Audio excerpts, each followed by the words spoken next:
Welcome back to Real Clear Radio Hour, brought to you by the Competitive Enterprise Institute. I'm your host, Bill Frezza. Joining us for the second half of our show is Andrew Grossman, litigation partner at BakerHostetler and an adjunct scholar at the Cato Institute. Andrew represents the Competitive Enterprise Institute, which was recently subpoenaed by an ad hoc coalition of state attorneys general led by New York AG Eric Schneiderman and former Vice President Al Gore. Andrew, welcome to the show. Thank you for having me. Andrew, you've defended a lot of high-profile clients under attack from what you've called the climate inquisition, including the sponsor of this program. Partisan politics have been with us since George Washington's administration. Is there any historical precedent of political parties using the courts to enact industrial policies that have been explicitly rejected by the legislature? There's always been this tendency in the United States for people who fail in the political process to try and enact their preferred policy objectives through litigation. Typically, that's regulatory litigation. People sue the government, and they try and convince the government to, say, regulate certain types of emissions that maybe Congress didn't regulate, or to target particular industries in ways, under broadly worded statutes. But it's a very different thing, and I think we're seeing this for the first time, where you actually have government actors trying to convince the courts to shut down the speech of people who oppose their political views. This is something that's new in the United States, at least. A coalition of Democratic Party state attorneys general have banded together and announced a prosecutorial campaign to, in their words, combat climate change. What is their agenda? Their agenda, I think, works at a couple different levels. If you listen to the press conference that they had several weeks ago announcing their initiative, their end result is to decarbonize the economy. They call themselves Attorney Generals for Clean Power, and they have the policy goal that's shared by many people of reducing reliance on fossil fuels through public policy. In other words, making it more expensive to engage in the combustion of coal and natural gas and petroleum products and transitioning to other types of energy sources. But what's different is the way that they're going about achieving that agenda. In a typical instance, a party would, advocate in favor of that view. They might try and convince other people. They might engage in debate. They might present evidence. But the attorneys general are doing something that's very different. So exactly what is their plan? Well, they've identified this public policy objective of decarbonization, but the way they seek to achieve it is not by simply advocating in favor of that policy or passing new laws. It's by prosecuting people and investigating people who disagree with their policy views. And so they've identified what they view as being this wide-ranging public policy conspiracy of people who oppose their clean energy agenda. And what they have said that they're going to do is to identify any possible legal basis that they can use to investigate those people, to harass them, and to target them for their speech and for their advocacy. Effectively, you've got people being threatened with being thrown into jail merely for espousing their public policy views. Schneiderman explained that his coalition would be pursuing completely different legal theories in different jurisdictions, aiming to sue the same corporate targets for violations from everything from pension laws to consumer protection statutes to securities regulations. Is it normal to identify targets for litigation before you've even determined whether a crime's been committed? Well, it's not only not normal, it's completely backwards. In the normal instance, a criminal prosecutor's duty is to determine whether a crime has occurred and then to investigate who committed the crime and to proceed in that fashion. But it puts the cart before the horse to identify the targets first and then to figure out, well, what crime is it that they may have committed? It brings to mind the famous quote by Laverty Beria, the head of Joseph Stalin's secret police, "Show me the man and I'll show you the crime." And it really is the type of tactic that's been more traditionally associated with totalitarian societies and with show trials than it has been with democratic societies such as the United States. Is there any company or organization that is safe from this approach? Harvey Silverglate wrote a great book called 3 Felonies a Day that claims just about anyone could be put in jail by a determined attorney general. Silverglate is exactly right. The phenomenon is called overcriminalization, and there are so many criminal offenses just in federal law, put state law aside, there are so many criminal offenses that it's not even possible to count them. The closest that anyone has been able to determine is that there are tens of thousands of them.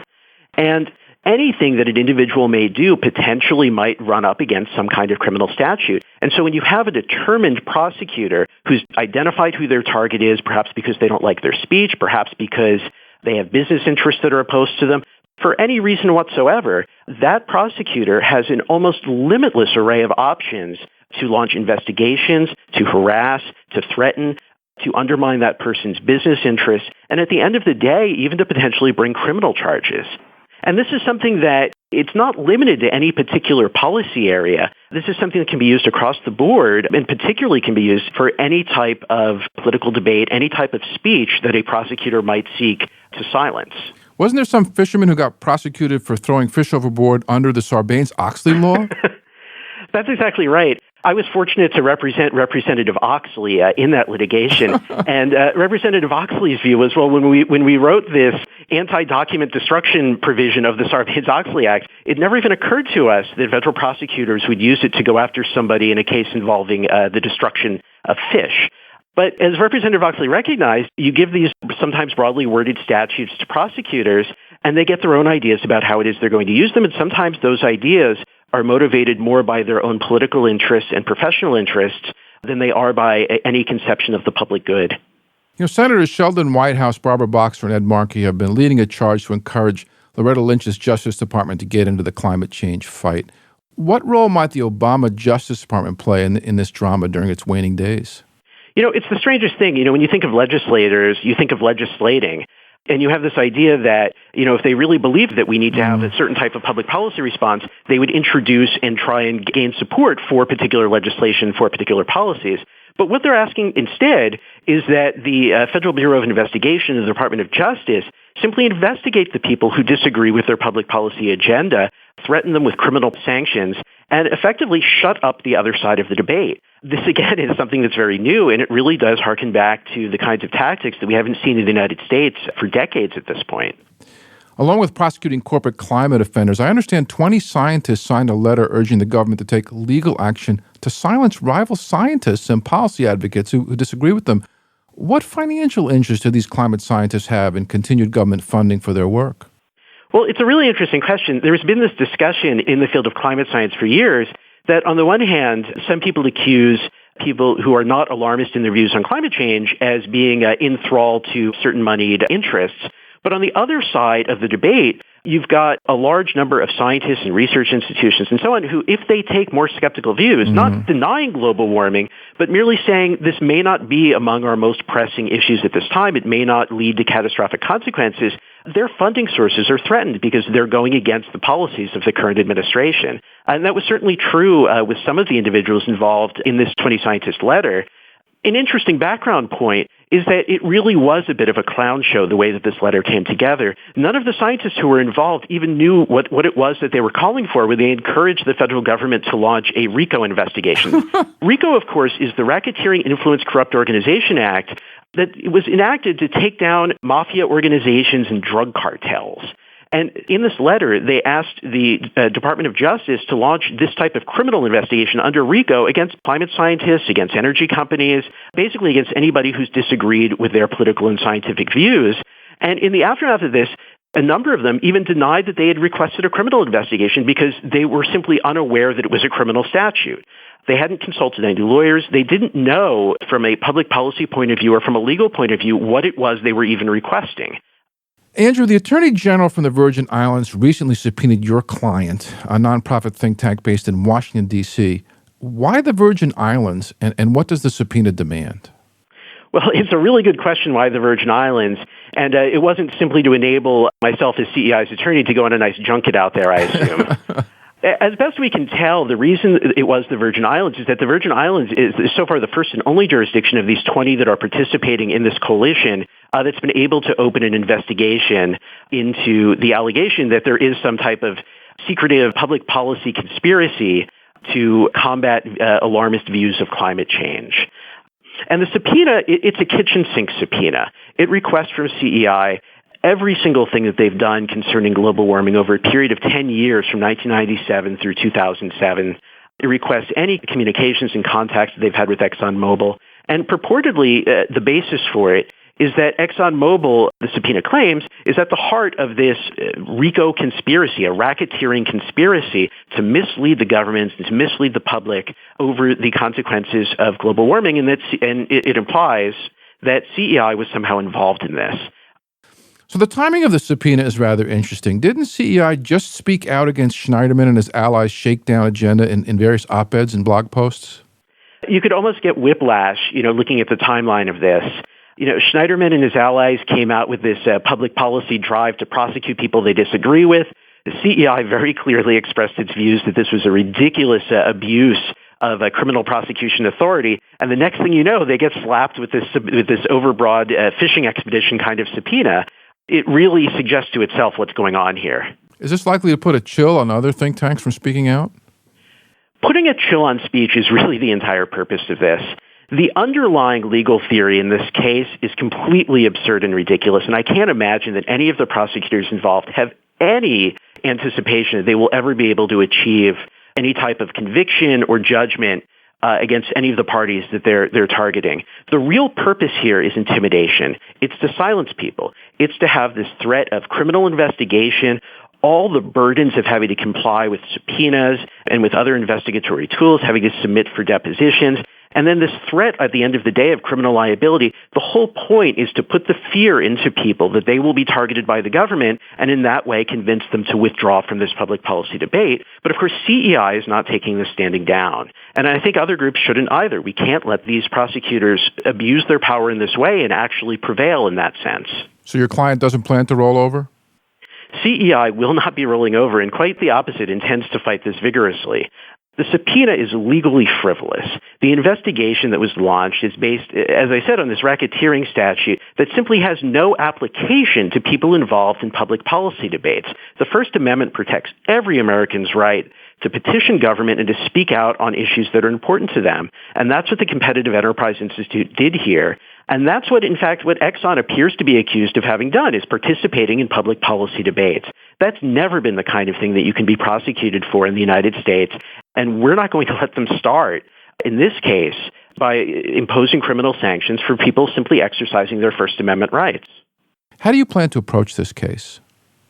At the outset, this overbroad fishing expedition subpoena is a complete abuse of the First Amendment rights, not only of CEI, but of everyone who participates in these kinds of public policy debates. And we certainly intend to fight it on that basis. Government bullies can't issue show us your papers orders to citizens because they engaged in public policy debates and because they spoke out in favor of views that they hold deeply. It's never worked that way in this country, and we're not going to be the ones who sit idly by while government actors try to abuse their powers in that fashion. But there are so many other ways that this investigation doesn't make any sense.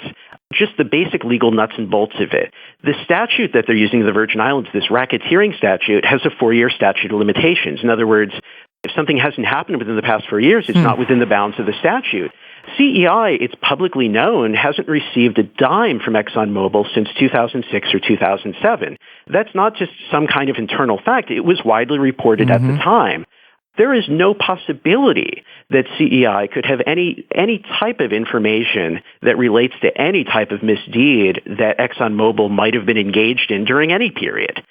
The real purpose of this subpoena, you look at this and you see that it's simply a legal pretext. There really is no basis to this investigation. It doesn't make sense under the statute. What they're doing here is trying to intimidate speech.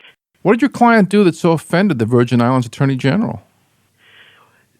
CEI's offense is to have been skeptical. There's been this longstanding debate in environmental law and policy going back more than 100 years now between the optimists and the pessimists.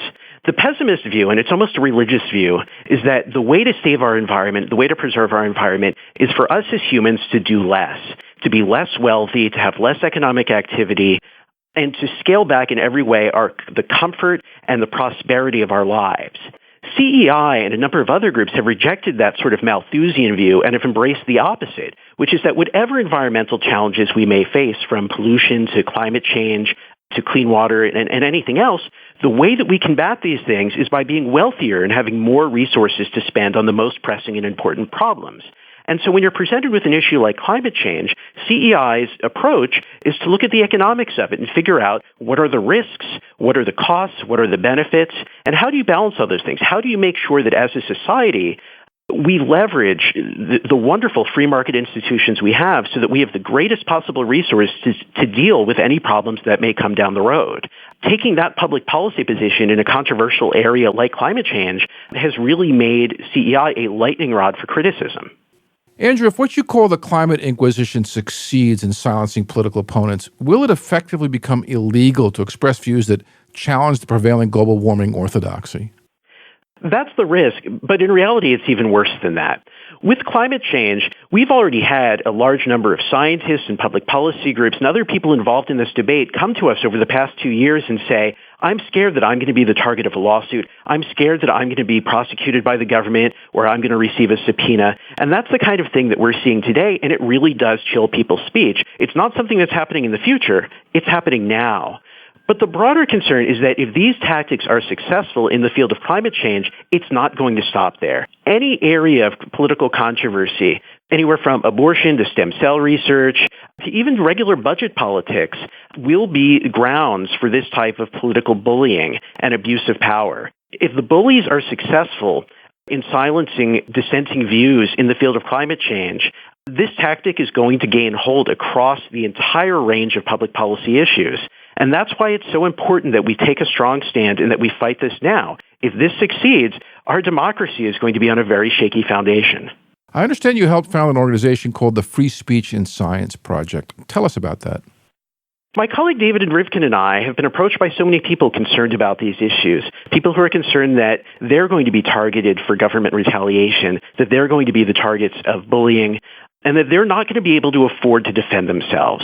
And we wanted to make sure that if somebody is on the receiving end of a subpoena or any type of government action that threatens them for their speech and advocacy, that they'll be able to mount an effective defense and that we can shut down this kind of abusive conduct.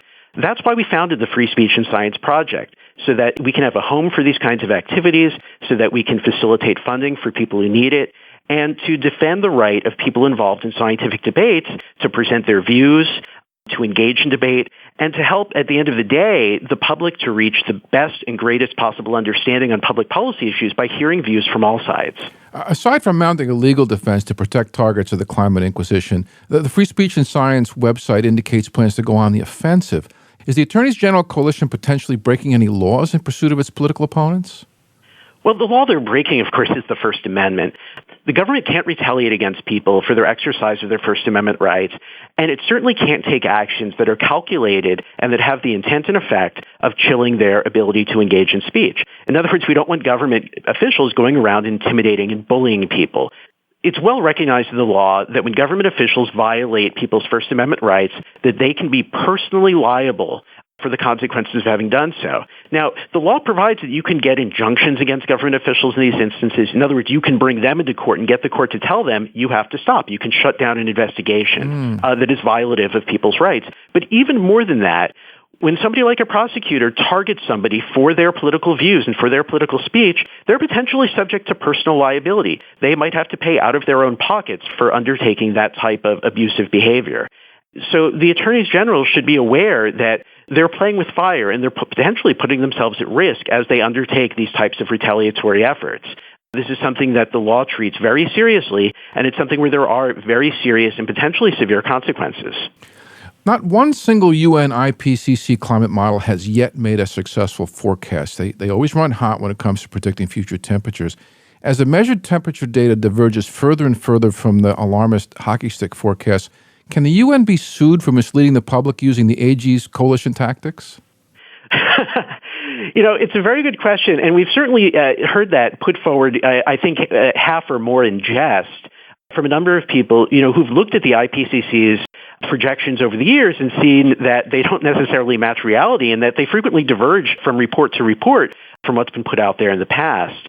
But I think in a broader sense, that would be the wrong approach. What we need out there is more voices. We need more people expressing their views, discussing what the scientific data shows and doesn't show, and we need to have an open mind. I mean, if we've seen anything in climate science over the past 20 years, it's been a demonstration of how little it is that we really know. While there may be a strengthening case that some amount of climate change is taking place and that some amount of it is caused by humans, in other words, anthropogenic, there's been less and less evidence that what's actually going on is anywhere near the realm of what people view as catastrophic climate change. Some people are of the view that the evidence is stronger than ever, that we can effectively just muddle through, that there will be some moderate expenditures here and there, but we really don't need to take any radical and radically expensive changes. Now, I'm a lawyer. I don't have a firm view on the science one way or the other. That's not what my job is. My job is to make sure that the people who do know these things, the people who do understand these different perspectives in the climate science debate, are able to get out there in public and explain their views, put forward their research, and explain how it is that that connects with the different public policies that we might take as a society. And when that happens, that's how we're able to choose the best and most effective policies. Andrew, some of us are old enough to remember Senator Joe McCarthy and his infamous campaign to root out communist sympathizers. At what point will we know whether the climate inquisition has similarly gone too far? My question for the Attorney General of the U.S. Virgin Islands is the same one that was asked of Senator McCarthy. Have you no sense of decency, sir? In this instance, you've got government officials who swore an oath to uphold the Constitution, targeting people for their speech activities, seeking to intimidate people for their speech activities, and being distressingly open that that is their goal in this, that they're trying to advance a particular public policy agenda by simply silencing people on the other side of the debate. My hope is that this is the high water mark and that it doesn't go anywhere beyond that. But to ensure that that's the case, we've all got to fight back. These are tactics that every American should agree, no matter their view on the issue of climate change, are completely unacceptable in a democratic society and that will not stand in the United States. We have to take every effort, every opportunity at our disposal to push back against these rogue government officials and to make it clear that Americans will not tolerate being targeted for their political beliefs and won't accept that happening to people, even people that they disagree with on the issues. Andrew, I wish you the best of luck in your defense. I'm sure my sponsor will be very grateful if you succeed. Thanks for coming on the show. It was my pleasure. That was Andrew Grossman from BakerHostetler here on Real Clear Radio Hour, brought to you by the Competitive Enterprise Institute. I'm your host, Bill Frezza. Real Clear Radio Hour is a partnership with Real Clear Politics, which the New York Times has called an invaluable tool for anyone interested in politics or public affairs. You can check out Real Clear Radio Hour on iTunes or follow us on Twitter at Real Clear Frezza. That wraps up our show for this week. Please join us next week, same time, same station. See you then.